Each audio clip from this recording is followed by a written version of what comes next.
Well, it's always good to know when you're heading to the festival that you've got a horse who is in form, and there's no doubt that No Questions Asked is, because he turned up and did what he needed to do. Was it last week? Ludlow, yeah. And he just poodled around and dispatched inferiors in style. Yeah. How's he moved forward from that? So the aim was the Sydney Banks.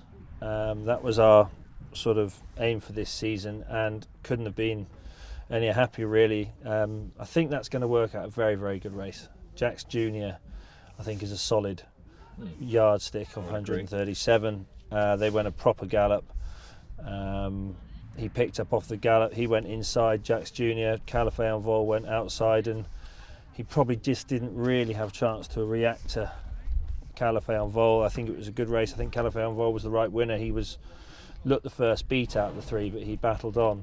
But I do think it'll work out to be a very, very good race. And the next run at Ludlow was probably not something I was expecting to do, but all of a sudden I again thought we needed 5 runs to get into a handicap. So he's qualified for the handicaps. So he's in the Coral Cup, the boys race, and the Supreme.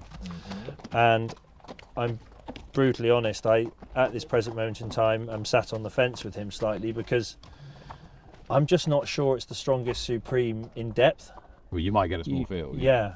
So, he's got very high cruising speed. The quicker they go, the better he is.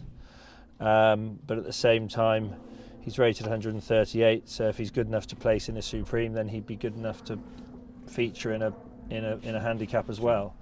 But he is in particularly good form. He was a weak horse last year. He wouldn't have taken any amount of racing, and this year he's bounced out of all of it. And Elliot, who rides him every day, Elliot England, one of our conditionals, seems to think that he's in particularly good form. So we'll see how we get on, but we'll just see what decks look like close to the Supreme, because it sounds stupid sometimes running a horse that is a big price in a Grade 1 novice when you've got options of handicaps. It's not like the handicap's going to be any easier. Well, this is it. 26 runners, it's going to be a ding dong, and something in my head is telling me that he could nick a place in a Supreme, but we won't make that decision until we see what the likely field is.